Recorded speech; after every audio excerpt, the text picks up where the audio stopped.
Hello dear friends, welcome to Pharmaceutics Recalls discussion. Let's start with question number 31. For a solution to be isotonic with blood, it should have the same.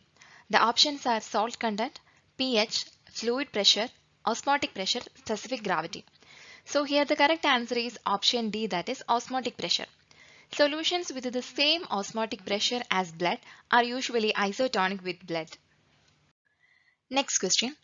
Colligative properties are useful in determining. The options are tonicity, pH, solubility, sterility, stability. Here the correct answer is option A, that is tonicity. So what are the colligative properties? The colligative properties of a solution depend on the total number of ionic and non-ionic solute molecules in the solution. These properties depend upon ionization but are independent of other chemical properties of the solute. Colligative properties include vapor pressure lowering, boiling point elevation, freezing point depression, and osmotic pressure. Any of the colligative properties can be used to determine tonicity of solutions. Freezing point depression values are used most frequently. Next question. Which one of the following suppository base is immiscible with body fluids? The options are gelatin, polyethylene glycol, glycerinated gelatin, cocoa butter, macrogol base. Here the correct answer is option D, that is cocoa butter. Cocoa butter, also known as theobroma oil, is one of the most widely used suppository base. It is a good base for rectal suppository as well. Its composition consists of mixed triglycerides of oleic, palmitic, and stearic acids. The melting range is between 34 to 35 degrees Celsius. Then one of the peculiarity of this cocoa butter is that it exhibits polymorphism. The limitations with this suppository base is the inability to absorb aqueous solutions, then lowering of melting point by certain drugs such as chloral hydrate.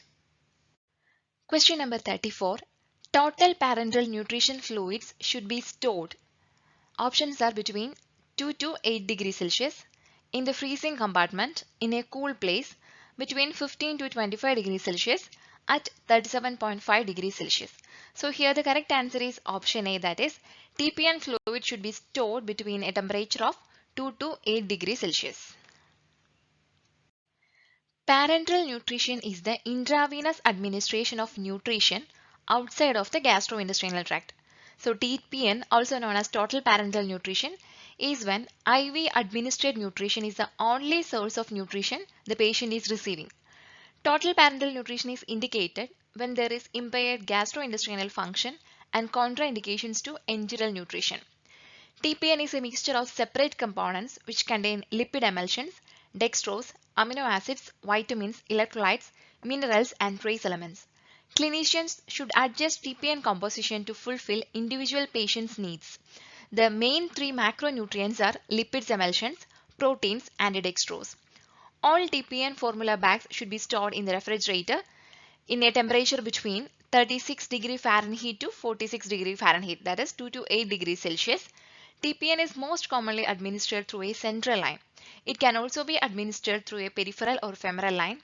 Osmolality must be taken into consideration when choosing the route of administration of total parenteral nutrition.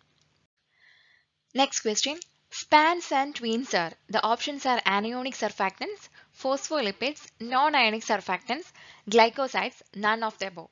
Here the correct answer is option C, that is non-ionic surfactants.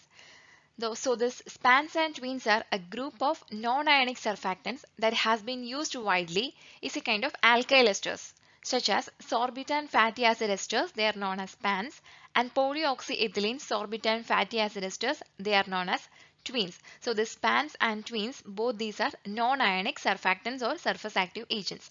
So with this question we have completed today's recalls discussion. Thank you for watching this video. Have a good day.